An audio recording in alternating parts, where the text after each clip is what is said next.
السلام علیکم جی، میں ہوں ضیاء بلوچ۔ امید ہے آپ خیریت کی بہترین حالت میں ہوں گے۔ سامعین، آج میں اپنی بات کچھ کم کروں گا۔ میرا دل چاہ رہا ہے کہ میں اپنے جو کاؤنٹر پارٹ ہیں، دوسرے جو لوگ ہیں، سینئر ہمارے ساتھی ہیں، صحافی ہیں، ان کی باتیں کچھ آپ کو سناؤں۔ کچھ ایسے جملے ہوتے ہیں، کاٹ دار ہوتے ہیں، جو جا کر بالکل دل پر لگتے ہیں اور وہ پھر بھولتے نہیں ہیں، پھر وہ یاد رہتے ہیں۔ خاص طور پر عمران خان صاحب کے جو عقوبت خانہ سامنے آیا ہے، جس ڈبے میں اس کو بند کیا گیا ہے، جس چکی اور سیل میں، ڈیتھ سیل میں اس کو بند کیا گیا، اور اس کے بعد کی جو کیفیت ہے وہ اس کا سوگ یقین کریں پورے پاکستان پر طاری ہے۔ میں نے جس سے بھی بات کی ہے اس نے یہی کہا ہے کہ خان کے ساتھ بہت ظلم ہو رہا ہے، اور عظیم شخص ہے وہ کہ یہ سارا ظلم برداشت کر رہا ہے۔ گزشتہ روز قومی اسمبلی میں اس حوالے سے جناب کافی ساری بحث ہوتی رہی، بہت سارے مقررین نے خطاب کیا۔ علی محمد خان بھی ان میں سے ایک ہے جس نے خطاب کیا۔ عمر ایوب نے آ کر جناب کہا کہ تم ظلم کر رہے ہو، زیادتی کر رہے ہو عمران خان کے ساتھ، اس طریقے سے تم نے اتنی شدید گرمی میں اس کے ضبط کا اور کتنا امتحان لوگے، کیا کرو گے تم خود اپنے بارے میں تو کچھ سوچو۔ لیکن ایک جناب آگ ہے جو شاید اس کے مخالفین میں ہے، اور انہیں شاید اس بات کا بھی یقین ہے کہ عمران خان باہر آ کر شاید انہیں چھوڑے گا نہیں، لہٰذا انہیں کسی طور پر بھی عمران خان کو اب وہ چھوڑنے کے لیے تیار نہیں۔ لیکن علی محمد خان نے جناب ماضی کا انہیں ایک کچھ یاد دلایا ہے۔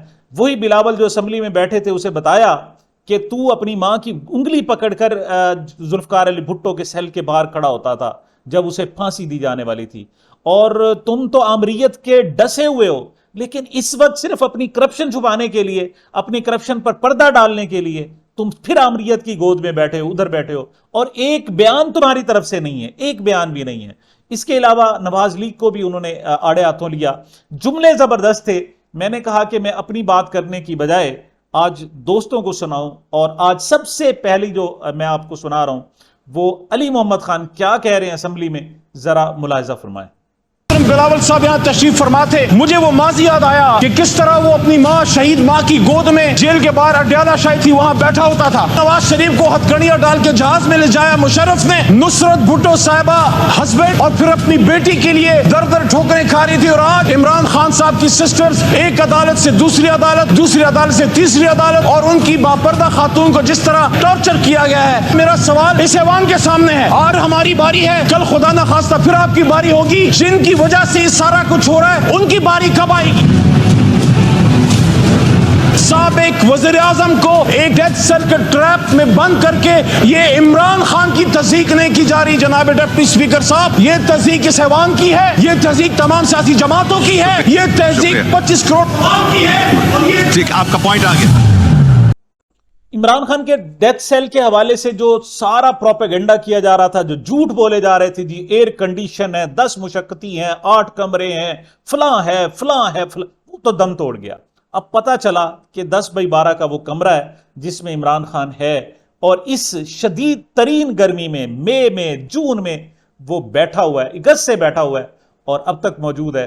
شرمناک سلوک ہے۔ اس کے ٹوائلٹ کی صورتحال دیکھ لی، اس کے جناب اس کو کوئی بیڈ نہیں دیا گیا، ایک پھٹا ہے اس کے اوپر وہ دری بچھائی ہوئی ہے، اور کھانے کو جو صورتحال ہے، اس کی جو سمیل ہے، اس کے جناب اس کی جو رات کو وہ جناب کیڑوں مکوڑوں کو مار، 2 قسم کے کیڑے مکوڑے ہیں، میں نے پہلے بھی کہا تھا۔ ایک کیڑے مکوڑے وہ ہیں جو اس کے ارد گرد سیلوں میں جناب ایجنٹوں کی شکل میں موجود ہوتے ہیں کہ کوئی اس کو سہولت نہ مل جائے، اور فزیکلی بھی کیڑے مکوڑے موجود ہیں جن پر وہ فنس مارتا رہتا ہے۔ وہ اٹھتا ہے رات کو اور خود نہاتا ہے، تھوڑا سا ٹیمپریچر باڈی کا کچھ کم ہوتا ہے، پھر وہ تلاوت کرتا ہے، وہ مطلب اپنے مشاغل میں اور مسلسل ہے، اور باہر جب آتا ہے تو اس کا جناب بالکل اس کے چہرے پر کوئی ملال نہیں ہوتا، کوئی رنج نہیں ہوتا، ایسے لگتا ہے جیسے وہ اپنی قوم کے لیے یہ سب کچھ بڑے خوشی سے برداشت کر رہا ہے۔ اور واقعی اس کی قربانیاں جو ہیں وہ بالکل سنہرے الفاظ میں لکھے جانے کے قابل ہیں۔ یہ صرف سالوں نہیں، صدیوں تک عمران خان کو لوگ یاد کریں گے۔ ان پر پروپیگنڈا کیا جا رہا تھا جناب کہ ان کی ان کے کھانے پر 12 لاکھ روپے خرچ کیے جا رہے ہیں۔ ثاقب بشیر خاص طور پر بتا رہے ہیں 2 چیزیں، ایک تو ان کا جو کھانے کا آ رہا ہے بل، وہ عمران خان کی فیملی خود ادا کر رہی ہے، ان کی فیملی بینک اکاؤنٹ میں جمع کراتے ہیں اور وہاں سے خرچ ہوتے رہتے ہیں، جب پیسے ختم ہو جاتے ہیں وہ پھر تو انہی میں سے وہ سامان منگواتا ہے، اور ایک جناب انہیں جو مشقتی دیا ہوا ہے کھانا وہ بناتا ہے، وہ بھی کھاتا ہے عمران خان بھی، اس حوالے سے کھاتے ہیں. اور جو کولر ہے, کولر صرف عمران خان کو نہیں دیا ہوا, وہ جو چکی کے جو سیل ہیں اس میں جتنے بھی قیدی ہیں سب کو کولر دیا ہوا ہے. لیکن عمران خان کے ساتھ زیادہ برا سلوک ہے ان قیدیوں کو باہر نکلنے, نماز پڑھنے, جناب باجماعت نماز پڑھنے, مسجد میں جانے, لائبریری میں جانے, میدان میں جانے کی اجازت ہے, لیکن عمران خان کو اجازت نہیں ہے. یہ واقعی قید تنہائی ہے. اور دوسرا, جو اس نے سائیکل خریدی ہے وہ بھی گورنمنٹ نے نہیں دی ہے, اس نے خریدی ہے.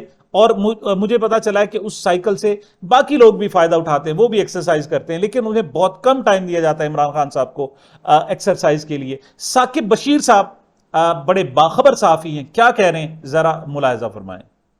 کھانا جو ہے وہ ان کا جو اکاؤنٹ ہوتا ہے جیل کا, اس اکاؤنٹ میں ان کی فیملی پیسے رکھوا دیتی ہے اور اس سے پھر ان کا کھانا صبح دوپہر شام کا بنتا ہے. گھر سے نہیں جاتا, نہیں اسٹیٹ کا کوئی ایکسپینس نہیں. یہ پتہ نہیں کہاں سی باتیں کرتے ہیں. یہ جو کمرے ہیں یا جتنی بھی چیزیں ہیں یہ ہمیشہ سے وہاں پہ رہتی ہیں, ہمیشہ سے ہائی پروفائل پرزنرز, مطلب ایک اگر پرائم منسٹر تھا تو پھر دوسرا آ گیا تو تیسرا آ گیا. یہ چیزیں وہیں پہ رہنی ہیں, کہیں واپس تو نہیں لے کے جانی. تو باقی جو ان کے کھانے پینے کے معاملات ہیں وہ سارے جو کھانا ہے ان کی فیملی پیسے جمع کرواتی ہے اڈیالہ جیل کی اس اکاؤنٹ میں, اس سے پیسے جو ہے وہ آگے ان کے خرچ ہوتے ہیں اور کھانا کھانے ہوتے ہیں.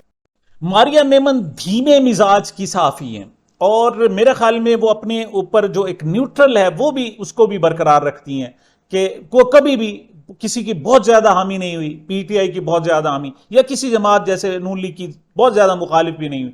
ہم شاید وہ جو اعتدال کا دامن ہے چھوڑ جاتے ہیں, اور ہمارا خیال بھی یہ ہے کہ سچ کے ساتھ کھڑا ہونا چاہیے, لیکن وہ ذرا زیادہ احتیاط کرتی ہیں, وہ تھوڑا سا آڑے ہاتھوں بھی لے لیتی ہیں لوگوں کو, خاص طور پر پی ٹی آئی کو. لیکن یہاں جو اس نے گنے چنے لفظوں کو بہترین استعمال کیا ہے, یعنی تول کے لفظ بولے ہیں, وہ کمال کے ہیں. وہ کہہ رہی ہے کہ اس بات پر نہ جائیں کہ اس کو سہولتیں کیا تھی, نواز شریف کو سہولتیں کیا تھی, اس کے کمرے کتنے, ان کے کتنے تھے, سائز کیا ہے. وہ یہ بتاؤ تم نے عمران خان کو جیل میں رکھا کیوں ہے؟ اس کی اہلیہ کی ماہواری کے ڈیٹس تم جانتے ہو اور ان کو تم تال میل کیا کہہ رہی ہیں, ذرا ملاحظہ فرمائیں. ہم بحث اس بات پہ کر رہے ہیں اس کمرے کی لینتھ کتنی ہے, وڈتھ کتنی ہے, اے سی ہے نہیں ہے, کھانے ہیں, سیکیورٹی ہے, ایک روم ہے, 7 کمرے ہیں. لیکن جو ہارٹ آف دا ہارٹ میں جو سب سے بڑا جو نقطہ ہے جس کے اوپر بحث ہونی چاہیے ہے کہ عمران خان صاحب اس وقت جیل میں صرف اس وجہ سے ہیں کیونکہ کہیں کسی عدالت میں یہ بات زیر بحث ہے کہ ان کی بیوی کی جو ماہواریاں ہیں ان کی عدت کی ڈیوریشن کے ساتھ تال میل نہیں بنتا, ربط نہیں بنتا. Look at the absurdity of this case. آپ شروع ہوئے توشہ خانہ سے, پھر آپ ایک سائفر کیس لے کر آ گئے, پھر ایک 9 مئی کا کیس, یعنی کتنے بڑے بڑے قومی سلامتی کے الیگیشنز تھے اور آپ نے ان کو ٹرائی کیا, وہاں پر عدالتوں میں سے ان کو کلین چٹ مل گئی. اب آپ کہتے ہیں جی پروسیکیوشن نے کیس کمزور بنایا, تو پروسیکیوشن کس کے قبضے میں ہوتا ہے؟ جس کی حکومت اس کی پروسیکیوشن ہوتی ہے. جب خاص طور پہ ریاست کی اتنی انٹینٹ ہو کہ ہم بالکل کیفر کردار تک پہنچائیں گے, اس کے بعد اگر آپ کے پاس صرف یہ کیس رہ جائے کہ جی ان کی بیگم کی ماہواری جو تھی وہ ہم نے گنی ہے, وہ پوری نہیں ہے, اس کی کاؤنٹ ٹھیک نہیں ہے, اس وجہ سے اس شخص کو جیل میں ہونا چاہیے, تو ٹھیک ہے. پھر اب آپ اگر آپ نے اس پہ کھانے کا مینیو ان کو کس اسکواڈ میں کس جیل میں رکھا ہوا ہے, وہ ڈیتھ کا سیل ہے کیا ہے, یہ تو ساری ٹریویل باتیں ہیں نا.